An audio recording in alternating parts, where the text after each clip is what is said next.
Welcome to MANN-O-LOGUES. I'm Dr. Sundra Mann, the creator and host. MANN-O-LOGUES is where life and leadership converge. Enjoy the journey and thank you for listening to MANN-O-LOGUES. Welcome to MANN-O-LOGUES. My name is Dr. Sundra Mann. I am the creator and host of MANN-O-LOGUES. MANN-O-LOGUES is a conversation about the fluidity of life and leadership, how life influences leadership and how leadership influences life. I am so excited to have with me today Dr. Deborah Higdon. Dr. Deborah Higdon has a wonderful leadership legacy of leading across K through college, actually, from pre-K to the university level. She has led. She is doing some amazing things, not only here in the United States, but also in other countries. She is a sought-after expert in fatherhood and all the things connected to fatherhood. She's also an expert across many areas of education. She serves in different areas. And I am just excited to have her have a conversation with me today about life and leadership. Welcome, Dr. Deborah Higdon. Dr. Mann, thank you so much for that wonderful intro. I stand on the shoulders of people just like you. So many people that I've worked with in school systems who showed me how to be a great leader. And so if I could just be 1/10 of the leader that you've been, I would be more than happy. So thank you for that. Thank you. Thank you for your kind words. And no, I didn't tell her to say that. Thank you so much. No, it's true. So let's jump into the conversation, but I want to share with our listeners a little bit about your path to leadership. So share with us like the moment that you realized you were a leader and how that translated throughout your journey to leadership. That's a great question. I think that I always found myself, even as a child, being in certain leadership roles. My middle sister, I'm the youngest of four, my middle sister used to say to me, I am other people's mouthpiece. And um, what that means is I would say things that others wouldn't say. I would speak up and I would speak the truth. And so I found that as I got older, that a lot of people just would feel things but wouldn't say things. They would see things. They would be silent because they wanted to go along with the status quo. I wasn't that type of person. And so I was always into um, being, I would say, a change maker, an influencer. Um, as I went through high school, I really thought that I wanted to be a nurse. When I was 8, I had a serious illness. I was in the hospital, but I took one of those aptitude tests and it said I should be a teacher. I was totally against that because my mother was a teacher. Both of my sisters were teachers. My aunt was teacher. It was like education was in our blood, and everybody in our family went that path. So I decided, nope, I'm going to be a nurse. Went to University of Pittsburgh School of Nursing and actually became a registered nurse. And that really helped me to be able to have a lot of serious conversations with strangers quickly. Because when people are sick, they don't have any time to fool around. My head nurses, the different ones that were over me, they saw things in me and they would make me the charge nurse. At one point, when I was 26, 27, I was selected as head nurse of employee health system for Presbyterian University Hospital. I was the youngest head nurse they had ever had. And so I was really honored that other people saw something in me, but I dealt with imposter syndrome.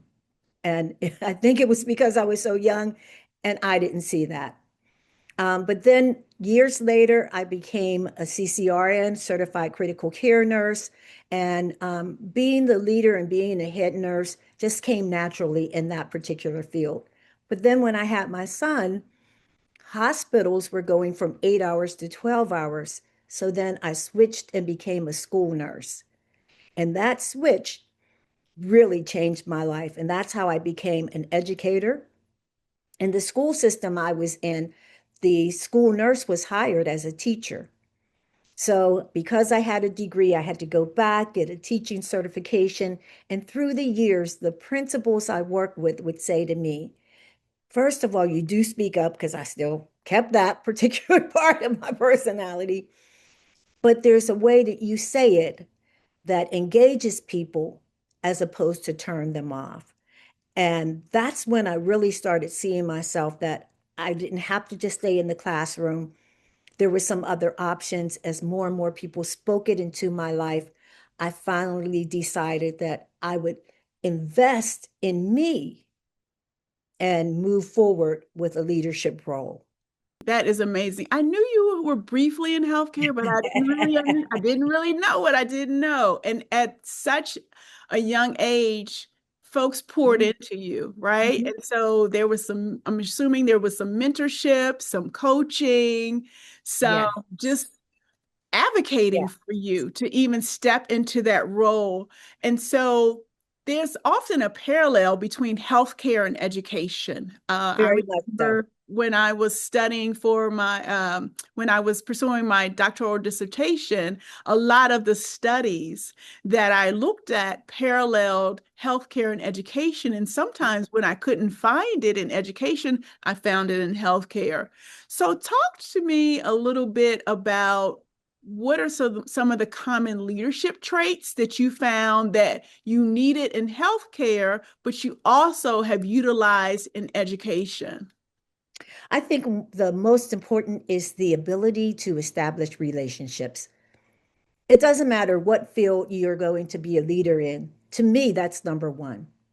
You have to be able to quickly engage with people of all backgrounds, all ages, every race, culture, religion, it doesn't matter. But to do it authentically, do it because you want to understand who people are. You're relating to them on a human level. Um, the other part of that is that honesty, to be true with people. I found in the healthcare system, because we're dealing with people's lives, their very lives. You know, some occupations say this is life and death. Well, medicine is life and death. So we have to be honest with people, especially when they're dealing with very serious illnesses or their families were. And so, how you deliver that information, it had to be with truth, but it had to be with sensitivity. And then I think that the third part is to always remember that you don't take yourself too seriously, that we all need help. Always be a lifelong learner. Be open to hear things, to sit, to listen to others' opinions that may be totally different than yours. To me, those are the characteristics and the things that help you to really do well in leadership wherever you are. That relationship building, the truth, and then being open to all of the different voices around you. That that is so helpful. That is so helpful. Relationships, whew, trust building, Mhm, and being open. That mhm, continuous loop of feedback. So not only are you providing feedback for others, but you are receptive to receiving feedback for yourself. That mhm. is wonderful. That is I wonderful. heard somebody recently say, if you're the smartest person in the room, you're in the wrong room. Absolutely. Absolutely. I agree with that. I agree with that. I also heard you say a lifelong learner, right? So Absolutely. continuously committing to professional development, pouring Mhm. into yourself, but also for others, providing professional development for others. Talk to our listeners a little bit about why it's important to make sure that you're providing a wealth of professional development opportunities. Because this world is moving so fast, you will be left behind if you stay in one particular state of mind. Um, I think that we all see part of that in our current climate that's going on in America. For people who are stuck 50, 60 years ago and things that happened historically and cannot see where we as a world are going, it really becomes a very dangerous narrative to have. We see technology, we see AI, we see these young people who are very creative, very innovative, who are moving at the speed of light. If we don't open up our own minds to not only take what we've already learned, but to take that and apply it to these new situations, we will be left behind in a year or two. It's like we put ourselves in our own prison, and the world goes on, and we're still in 2000 or still in 1990. I believe that in order to be the most effective, you have to know what is going on around you, what is successful, and what that success looks like, what's having an impact, and why, and where are you going to get data to help move you forward to make sure that you are current and that you're not giving everybody last week's news. Because if you want to make yourself dispensable and where people just don't want you, that's when you're just giving everybody everything they already know. People know what they know. They want you to bring in that innovation, that creativity, that different spin. They want you to tell them something that's going to springboard them forward and not keep them where they are. And so for me, taking classes, traveling, meeting with different people, engaging in different opportunities from different platforms, be it I'm an associate minister at my church, be it through the church where I love what's happening right now in many churches. Churches are opening up and they're not just talking about our religious base, but they're talking about financial literacy. They're talking about starting businesses. They're talking about self-care and wellness and nutrition and aging well. There's so many different opportunities to learn right now that you really do yourself a disservice if you don't get out here and take courses, like I said, attend conferences, and just be open to what is going on because information is moving fast. A few years ago, they said this was the information age. I'm not sure what the terminology is right now. As I say, stay up on things. I know it's part of AI, et cetera, but it is so fast. We have to stay with it or we will be left behind. And I'm not going to be left behind. That's right. Neither am I, Dr. Higdon. Neither am I.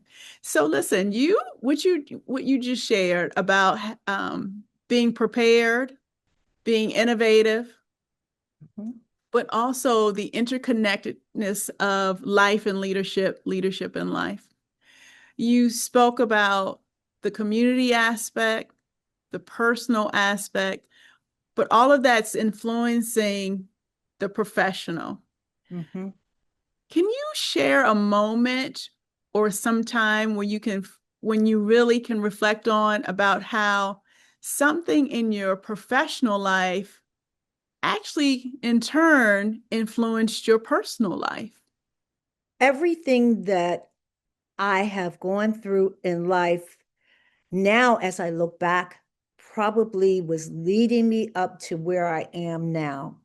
I'm going to go back to what I said earlier about conversations and my sister saying to me, you become the mouthpiece that you would say things. At one point, I decided to pull back from that. I thought, um, I tend to say what other people won't say. And even though I was trying to form it in a way that it would not be offensive, there were some people who really just didn't like that because they weren't ready for the truth. And I felt that it was hurting me professionally. And then around the same time that I made that decision, I became a principal. And I found myself tugged between this dealing with truth and giving it gently and not saying anything at all. And one day I was sitting there with an assistant principal having this kind of conversation with her. And I said, my stomach just turns and churns now when I have to have these conversations. Whereas before I would just, I was ready for it. I would go in, I would do it, I would feel good. But now I'm going through this back and forth. And I said, I feel like I'm a coward. Through the course of a couple weeks, we kept talking about that and calling each other coward. Oh, you're a coward. You don't want to say that you were being a coward. I was being a coward too. And then we decided to sit down and talk about how we can get out of that cowardice and go back to having real, honest, courageous conversations with people. And we came up with three things: the SOS of courageous conversations. First of all, you want to state the facts. Always be truthful.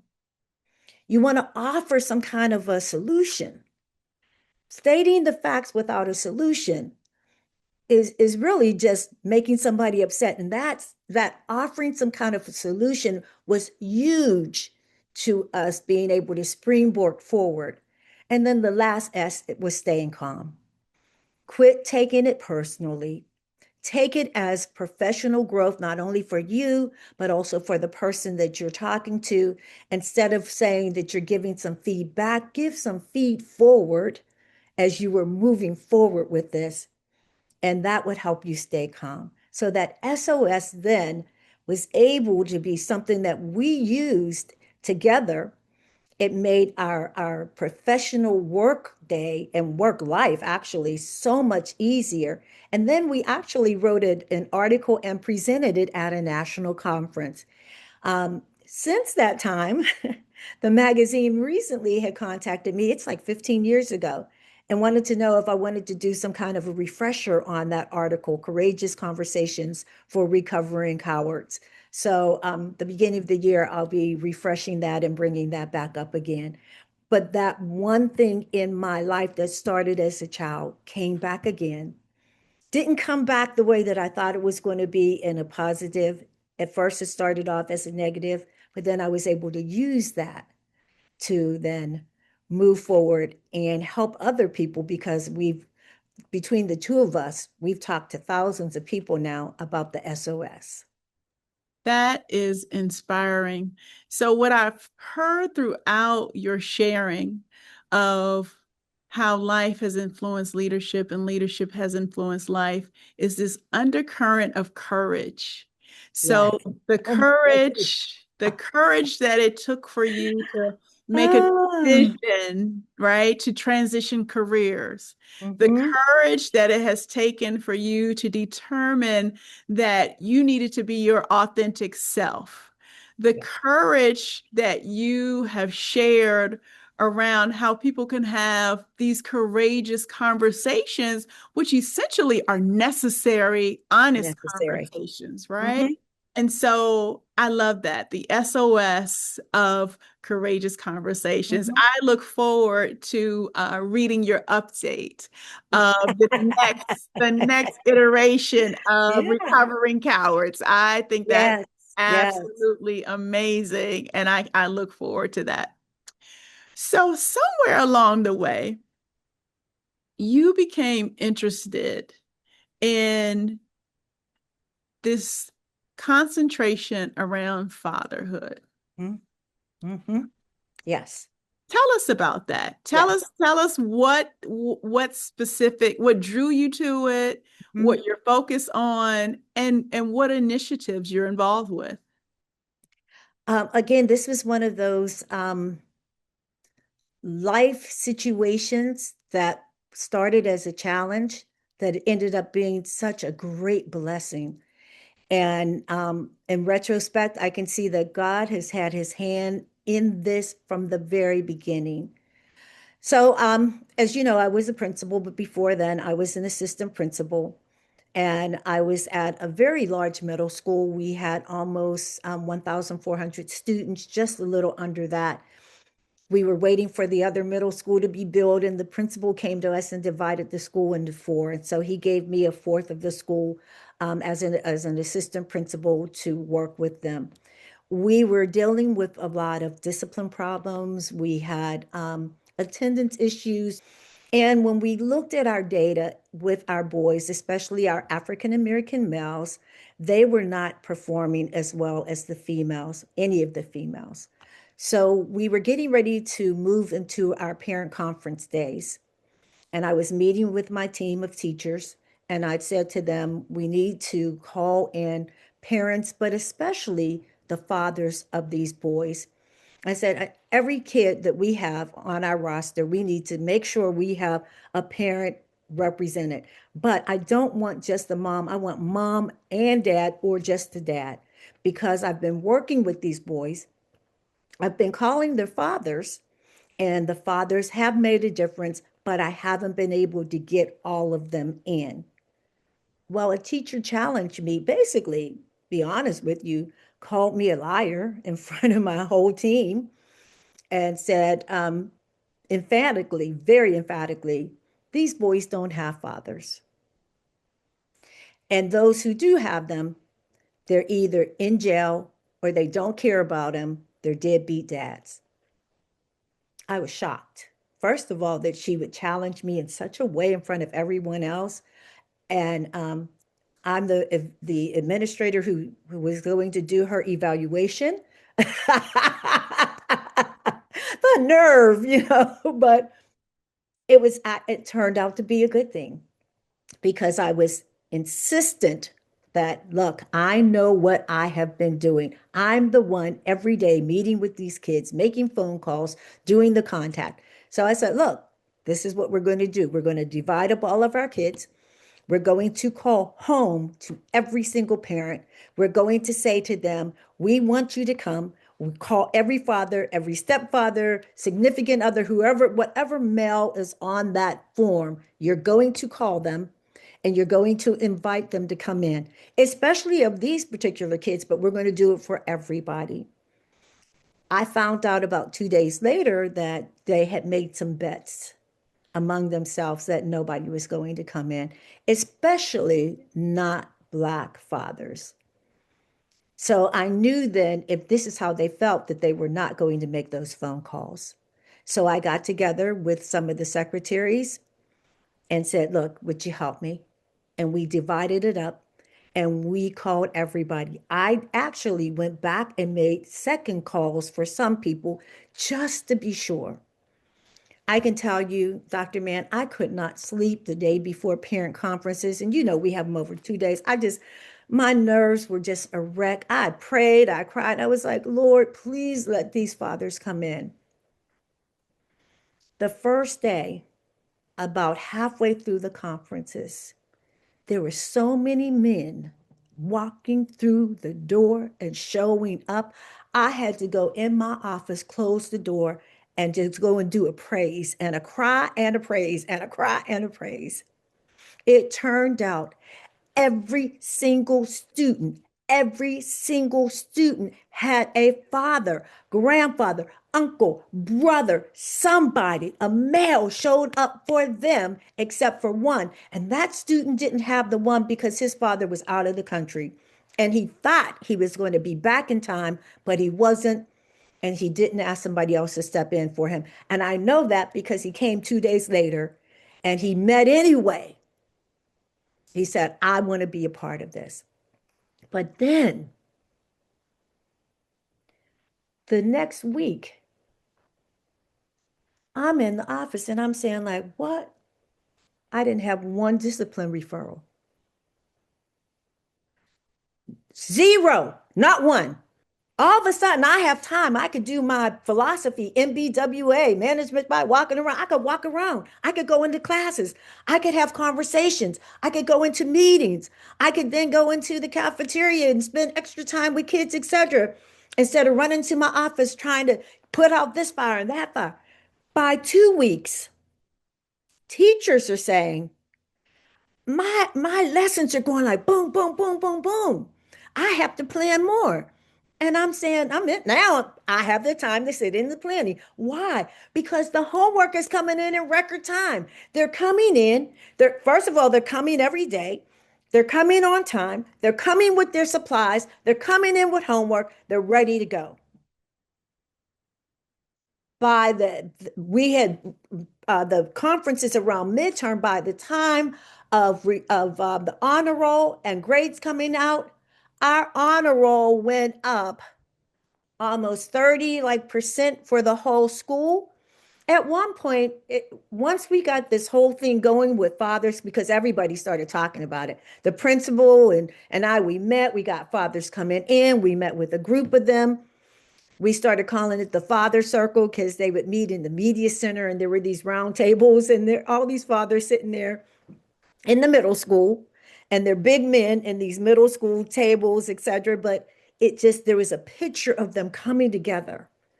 And when they first came together, they were like, you should have told us you needed us. We would have been here. You should have told us about the discipline problems. We'd have been here. So we said, then can you just start coming?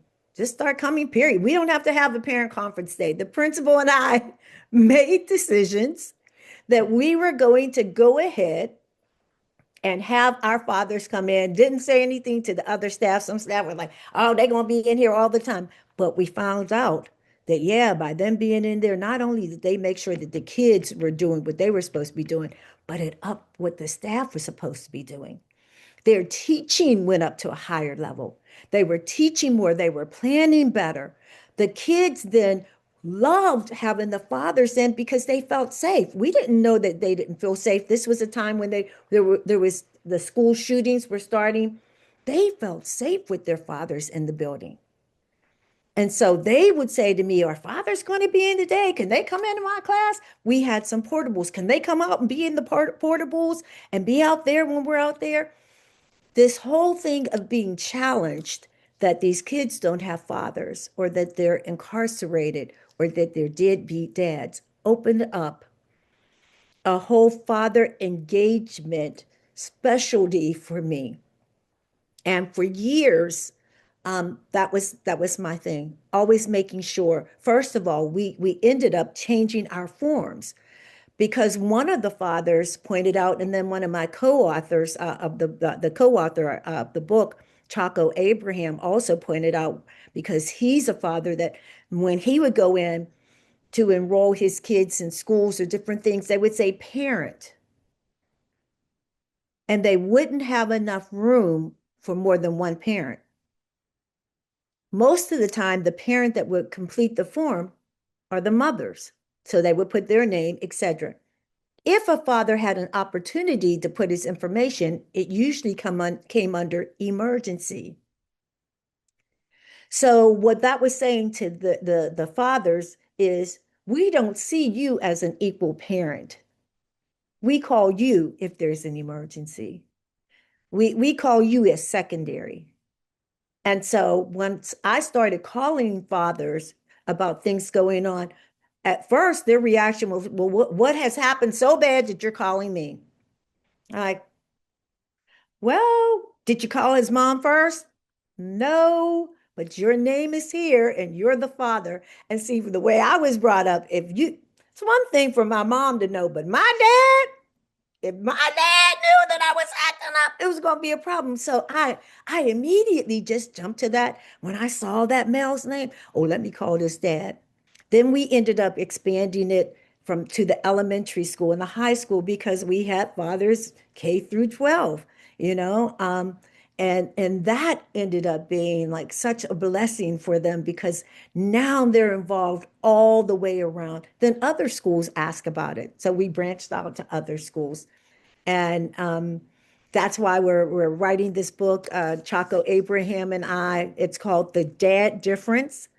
And we're telling our stories about how all of this got started, but we're also giving people hit the ground running strategies of how and why they must engage fathers in their children's education. Fathers are not optional, they are parents too. There's a need for daddying. But when you say daddy, that's Mhm, personal. That's connection. That's belonging, right? When I say daddy, I belong to someone and somebody mhm, belongs to me. So that sense mhm. of belonging is translated into how I feel about myself and how I Yes. engage with others. That is wonderful. And Wonderful. even grown men need their dads. Yes. You never outgrow needing your parent. Mhm. Never. Mhm. Oh, And so we need to start making them. Some of the presentations we're doing, it's titled From Invisible to Visible. As leaders, as educational leaders, we don't have the option not to have fathers involved. And we understand through our research that education has been, in the last 50 to 60 years in particular, a female dominated field. And so many females are more comfortable talking to other females. So they reach out to the mom, etc. But again, what we were seeing earlier about change, times have changed. More and more men are working from home. More and more men are engaged in their children's lives. So there's no need for us to now use an excuse that the dads are out and they're not available. And those who even are, they need more opportunities to have time with their kids and to know what they're doing, because otherwise, when they wake up and their kids are off to college and they didn't even get to know them. So let's talk a little bit about, and maybe that's a great segue there. So, what's a skill that you developed in one area of your life that you did not expect to use personally? I'm sorry, professionally, but it became essential. One area of your life where you didn't expect to use it professionally, but it became essential to your leadership. Mhm. I think emotional intelligence, understanding, developing, and looking for emotional intelligence. I think it was Dr. Benjamin E. Mays who said, "Your attitude, not your aptitude, determines your altitude." And most of our attitude is connected to how emotionally in control we are of ourselves.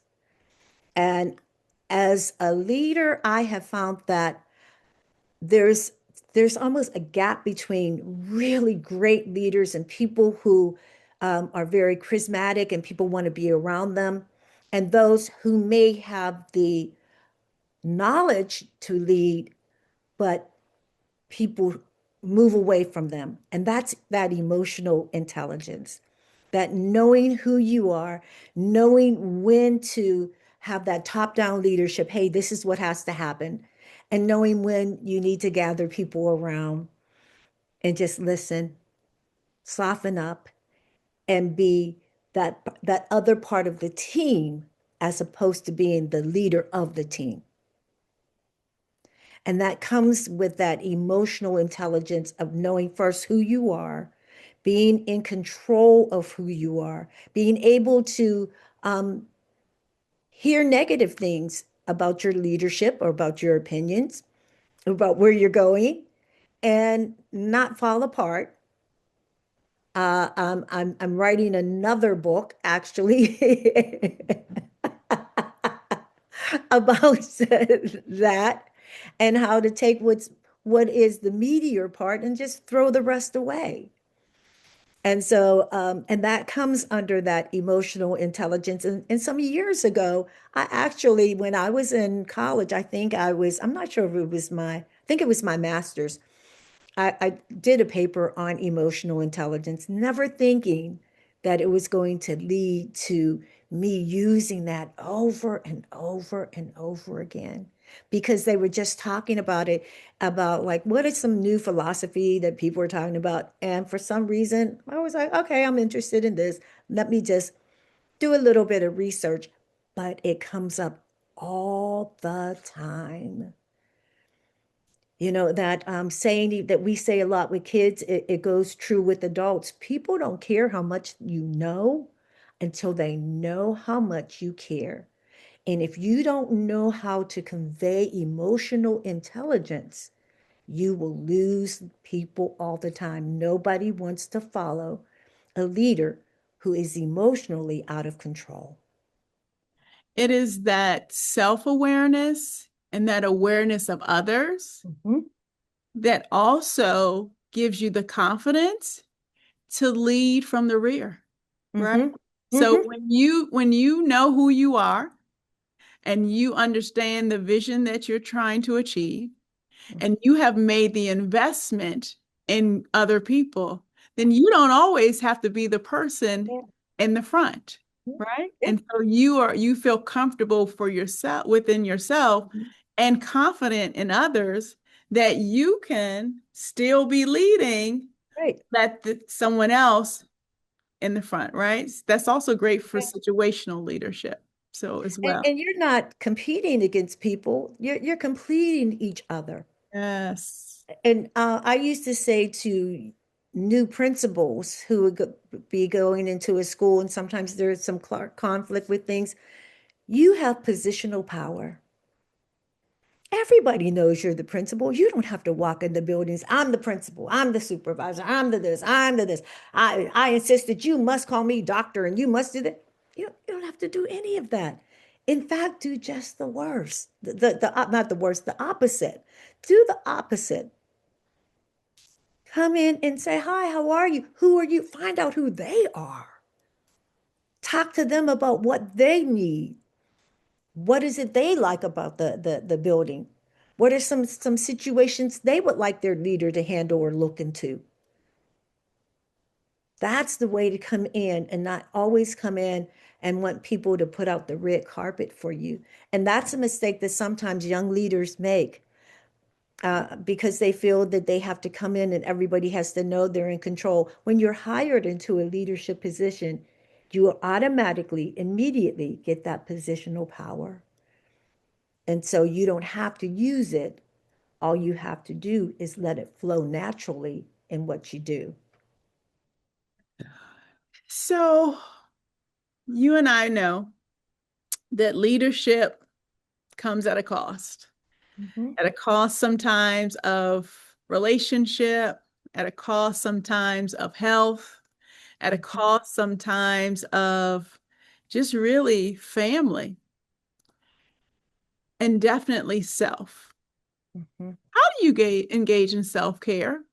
So, as a leader who has led large communities, who continues to lead and grow and develop others, as a leader in your community, as a leader in your church, how Mhm. do you engage in self-care to ensure that you're able to keep moving forward, but also that you are being poured into, restored, and just again, able to just keep moving forward? I'll tell you, I had to learn that by a mistake. Um, I knew at one point that I was not feeling well.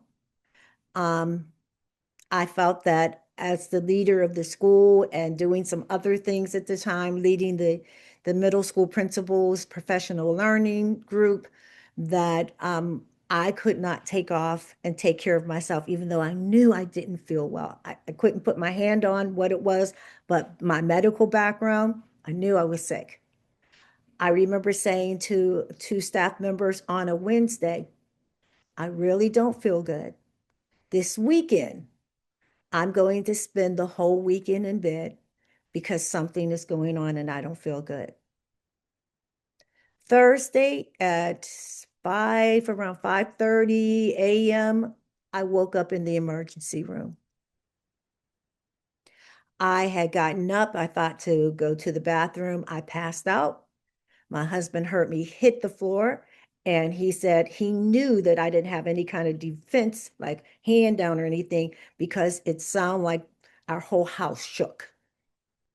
He jumped up. I was out cold, called 911, and I never came through and came to until I was already in the emergency room. And I'll never forget my conversation with the doctor who said, you possibly would have died on that floor if your husband hadn't been there. So now let me tell you what you're going to do. You're going to stay off for another month. This is what's going on. You have pneumonia. You're dehydrated. You have this like, and I remember saying, but I thought I could just like take a weekend. And then it's like, well, your weekend now became a month. And I hope you've learned something from that. And I did. because, my school went on fine without me. Meetings were had, parents were taken care of, kids were taken care, everything was fine. My husband said to me about a week after that, he said, "Do you know what would have happened to me had you died then? Do you know what would have happened to Harold, my son? Do you know what would happen at the time we had a granddaughter to Loriana? Do you know? Do you know? You put the school and all that in front of us, and you knew you were sick. You knew how, and you knew you were so sick that because I even had said to him, I know I don't feel good, but I'm going to do this and that." And so I stopped then. I used to work every weekend. I stopped. I stopped doing that. I came up with a schedule during that month off of I will work from this time to this time. I talked to my director and I said, I need to let my parents know they used to have 24-hour access to me as long as I was in the building or not in the building, holidays, weekends. I want to put a disclaimer that says, I will respond between this time and this time. On weekends, if you need someone, this is who you contact, and stick with it. And I was blessed to have a director who said yes.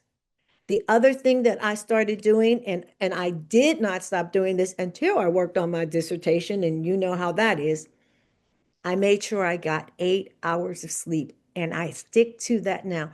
I lay down, I get my sleep. I also go to the gym. I have a membership with Planet Fitness. I go to the gym. I like to work out, even with all these things that I'm doing now. I still do substitute work for the school system. I'm an adjunct professor, and I pick and choose the times that I'm going to teach and when I'm not going to teach because I value my rest. I like time with my family. I'll take assignments that aren't going to impact time with my family. My mother's 93. I like being with her, my husband, my son, grandchildren, sisters, whoever, church family.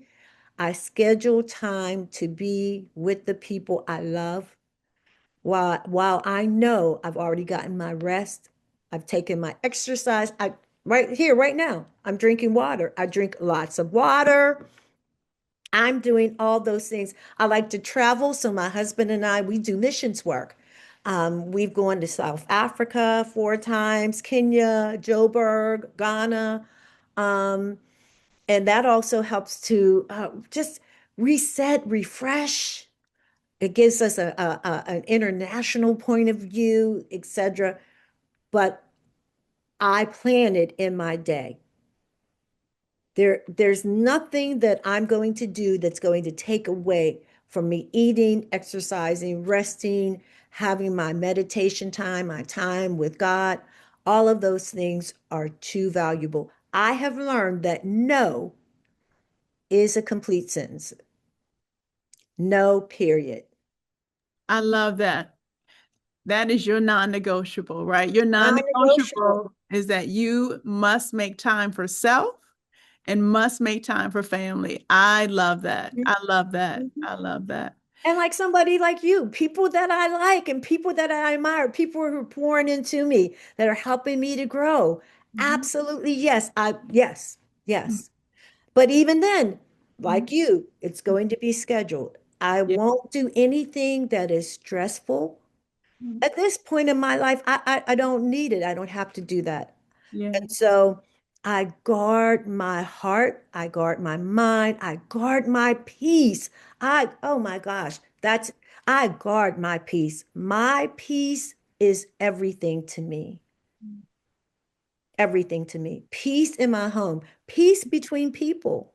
Mhm. That goes back to that emotional intelligence Mhm. Mhm. and making sure that I'm self-regulated and self-controlled. And if I can help someone who's not, I will. And if not, knowing when to just walk away, Mhm. Mhm. pray for them and keep on going. Whew. I tell you, that right there is maturity in life and in leadership, right? Amazing. So, final thoughts. give just a little bit of advice to someone who is on their leadership journey, right? So just think across the last 30, 40 years you've been in leadership. What is something that you would like to share that you think is essential for leaders to know, to help them? If you could just make it a little bit easier for them and just drop a little bit of wisdom. I would say, first of all, be very clear about why you want to be a leader. This is a calling. Anytime you're given an opportunity to be a leader, you have to know why. And once you know your why, then look at the how can you do it and still be your authentic self. There's something in medicine that says, do no harm. When you step into a leadership role, make sure you're not going to do any harm. You should go into a role where when you turn around and you look back on your time and your leadership, that you've left it better than when you stepped in it. For young people, when a lot of times when I'll ask them the question, why do they want to be a leader? First thing is money. I want money. I want prestige. Well, there's a lot of things you can do to get money. There's some other things you can do to get status, to get prestige. Leadership isn't always the way to go. When you're talking about leadership, you're talking about people and relationships. And if you're not ready to lead people and to lead them honestly and with integrity, you're not ready to be a leader.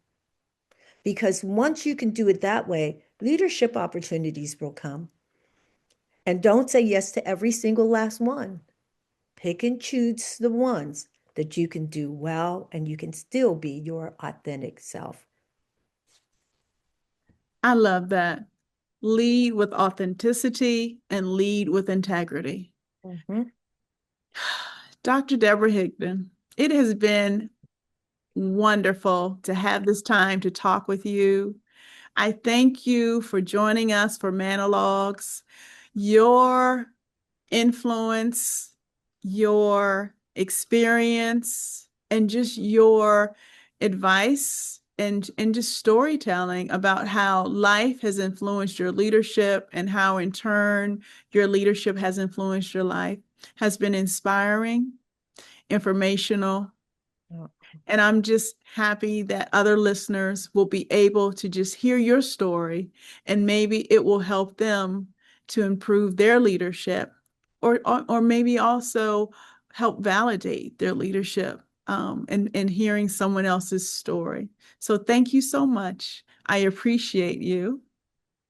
And thank you. I really do appreciate you just asking me to do this. I'm humbled by it. And if I can help somebody along the way, then my living has not been in vain.